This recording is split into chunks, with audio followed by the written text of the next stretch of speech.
नमस्कार। स्वत्व के डिजिटल प्लेटफॉर्म पर आपका स्वागत है। अपने देश भारत के सर्वोच्च न्यायालय के संबंध में कुछ भी कहने के पूर्व बहुत सोचना पड़ता है। मत कहो आकाश में कोहरा घना है, यह किसी की व्यक्तिगत आलोचना है। दुष्यंत कुमार की यह चर्चित रचना आज के भारत के संदर्भ में सटीक बैठ रहा है जब हम न्यायालय की बात करते हैं। सब कोई जानता है यह राम का देश है, जहां उनकी प्रजा उनके सामने ही उनकी आलोचना करती थी और उस आलोचना को गलत अर्थों में नहीं लेते थे। निर्भीक होकर के लोग अपनी बातों को कहते थे। लेकिन वर्तमान में राम के देश में अपने न्यायालय और न्याय की कुर्सी पर बैठे लोगों के बारे में प्रामाणिक तथ्य को कहना महा अपराध जैसा बन गया है। लोग डरते हैं कहने में, यदि प्रामाणिक तथ्य भी हो तो पर भी कहने में डरते हैं। यह उचित नहीं है। इस प्रकार का जो इकोसिस्टमिक माहौल जो बना है यह उचित नहीं है। खैर, आगे बढ़ते हैं। राम ने लोग को अपने से ऊपर रखा और भारत के लिए एक प्रतिमान की स्थापना की, एक मॉडल की स्थापना की। वह मॉडल आज भी भारत के अंदर में है।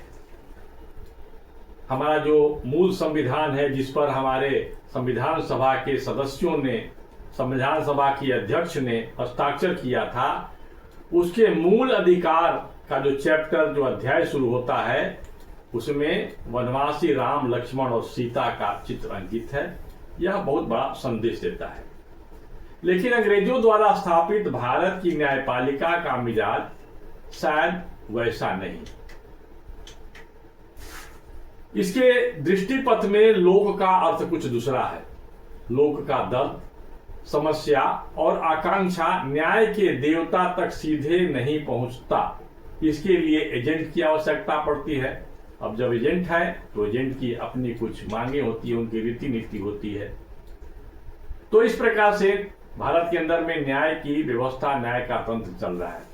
रही बात लोक की, तो लोक आज लोकसभा और सर्वोच्च न्यायालय के बीच फंसा महसूस कर रहा है। ये आम आदमी का दर्द है। आम आदमी जो भी थोड़ा सा सोचता है इस दिशा में, वह इस प्रकार की बातें कहता है। यदि आप बात करते हैं तो दो पाटन के बीच में साबुत बचा न कोई जैसी हालत है। लेकिन अपने अधिकार के अहंकार में बौराए लोगों को यह सोचना चाहिए कि लोक विराट है। इस विराट की भ्रिकुटी से भयंकर उथल पुथल संभव है। यह सही है कि हजारों वर्षों की दास्ता के कारण भारत की लोक चेतना, लोक परंपरा और लोक ज्ञान सब कुछ रोगग्रस्त जैसा हो गया है, जिसके कारण लोक दर्द से व्याकुल है। अपनी कमियों के कारण ही जो लोक है, जो यहाँ की जनता है, वह अपने दर्द से व्याकुल है। अंग्रेजों ने हम पर शासन के लिए औपनिवेशिक मानसिकता की जहर से भरे जिस तंत्र को खड़ा किया था, वह आज भी सीना ताने हमारे सामने खड़ा है। उसमें कार्यपालिका के साथ ही न्यायपालिका भी शामिल है। आजकल सोशल मीडिया पर सुप्रीम कोर्ट के ध्येय वाक्य को लेकर भ्रामक संवाद खुलकर प्रचारित किए जा रहे हैं।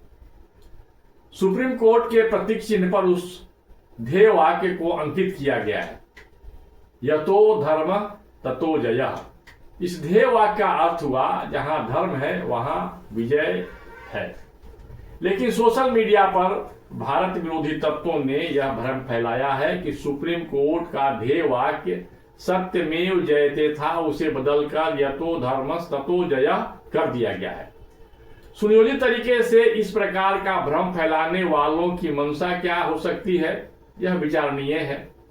हैरानी की बात यह है कि ऐसे गंभीर मुद्दों पर सुप्रीम कोर्ट मौन है।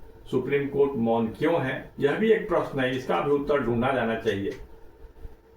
भारत को स्वतंत्र कराने वाले हमारे पूर्वज और संविधान निर्माता यह जानते थे कि धर्म के बिना सत्य की स्थापना हो ही नहीं सकती। इस सत्य पर महात्मा गांधी ने बहुत जोर दिया था। सत्य और अहिंसा की बात उन्होंने कही थी, इसका उन्होंने प्रयोग भी किया था। सत्य तो धर्म का एक अंग मात्र है। भारत में जो धर्म पद है, धर्म पद को लेकर के जो विशेषताएं निर्धारित की गई हैं उसमें सत्य उसका एक अंग है और सत्य को स्थापित करने का दायित्व निर्वाह करने वालों को धृति, क्षमा, दम, अस्तेय, शौच, इंद्रिय निग्रह, धी, विद्या से युक्त होना होगा। इसके बाद सत्य स्थापित होता है, सत्य को स्थापित करने का कार्य शुरू होता है। इसके लिए अक्रोध से युक्त महामानव समाज में ऐसी व्यवस्था स्थापित करता है जिसमें सबका अभ्युदय होता है। हमारे सर्वोच्च न्यायालय के ध्येय वाक्य का यह संदेश स्पष्ट है, जो सूत्र रूप में उसके जो ध्येय वाक्य को उसका जो प्रतीक चिन्ह है उस पर अंकित किया गया है। यदि ऐसा होता है तो भारत को समर्थ बनने में विलंब नहीं होगा। क्यों नहीं होगा? क्योंकि इससे लोक का सामर्थ्य एकाग्र होकर के, संगठित होकर के कार्य करेगा। अब प्रश्न उठता है कि भारत का न्याय तंत्र और उस तंत्र को संचालित करने वाले अपने सर्वोच्च न्यायालय के इस ध्येय वाक्य को किस रूप में लेते हैं। इसके आलोक में सर्वोच्च न्यायालय से लेकर नीचे तक की व्यवस्था की समीक्षा तो होनी ही चाहिए।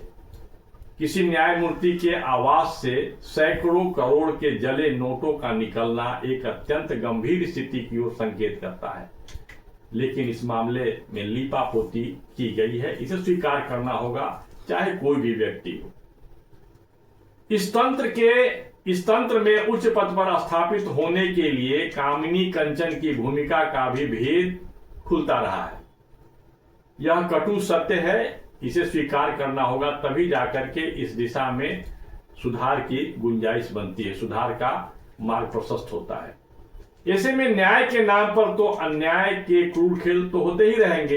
यदि ऐसा नहीं होता है, यदि स्वीकार नहीं करते इस सत्य को तो, लेकिन ऋषियों के देश भारत की आध्यात्मिक शक्ति इस खेल में माहिर लोगों को प्रेत बनाकर छोड़ेगी।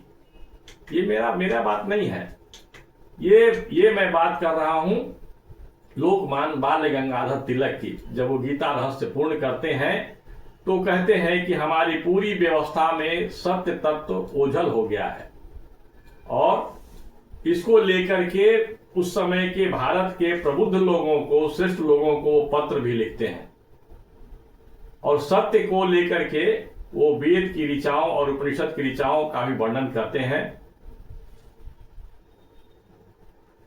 वो लिखते हैं, सत्येन धार्यते पृथ्वी, सत्येन तपते रवि, सत्येन वायुवो वान्ति, सर्वम सत्ये प्रतिष्ठितः। यह भारत का जो न्याय व्यवस्था है, भारत का जो प्रशासन व्यवस्था है, उसके तत्व को निहित करते हुए लोकमान्य बाल गंगाधर तिलक कहते हैं कि सत्य तत्व हमारे तंत्र से ओझल हो गया है, और ऐसे में भारत को फिर से भारत बनाना अत्यंत कठिन होगा। भारत की ज्ञान परंपरा के अनुसार यदि न्यायकर्ता के ऊंचे पद पर आसीन व्यक्ति यदि अपराध करता है तो उसे एक सामान्य व्यक्ति से 100 गुना अधिक कठोर दंड दिया जाना चाहिए। ये महर्षि चाणक्य भी इस बात को उद्धृत करते हैं। चाणक्य तो कुछ और आगे बढ़ करके कहते हैं कि न्याय व्यवस्था में बैठे हुए व्यक्ति का अपराध क्षम्य नहीं है, उसे मृत्यु दंड देना चाहिए, उसे मृत्यु दंड देना चाहिए। न्यायकर्ता के ऊंचे पद पर बैठे व्यक्ति की योग्यता यह होनी चाहिए कि वह व्यक्तिगत राग, द्वेष और अहंकार से मुक्त होकर निर्णय देने में समर्थ हो। यदि ऐसा नहीं होता है तो लोक को अराजकता से बचाया नहीं जा सकता। न्यायालय तथ्यों को स्थापित करने के लिए होते हैं। तथ्य वाद, तर्क और प्रमाण के माध्यम से स्थापित किए जाते हैं। वाद तार्किक तर्क और उससे प्राप्त निष्कर्ष के लिए है। यह सत्य का पता लगाने और सत्य का पता लगाने के लिए खुले दिमाग का प्रतीक है। इसमें कोई अपना पराया नहीं होता है। शायद इसीलिए सर्वोच्च न्यायिक निकाय का प्रतीक धर्म माना गया है। कुपड़ों ने भारत में एक अकादमिक जगत में कुपड़ों की एक बहुत बड़ी फौज खड़ी हो गई है। ऐसे कुपड़ों ने धर्म को रिलीजन प्रचारित कर अन्याय का अस्थायी वातावरण बना दिया है। ये अंग्रेजियत और पाश्चात्य का अंधानुकरण करने वाले लोग हैं, और वहां के जितने जो गलत चीज है उसको भारत में स्थापित करना इनका मुख्य उद्देश्य होता चला गया है।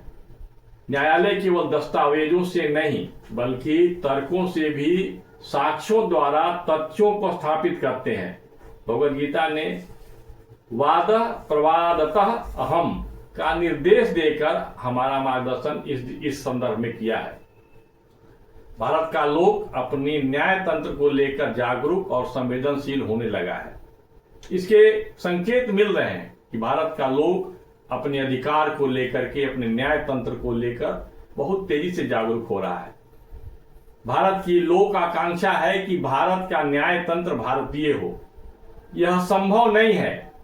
यह भारत का लोकतंत्र प्रौढ़ हो रहा है।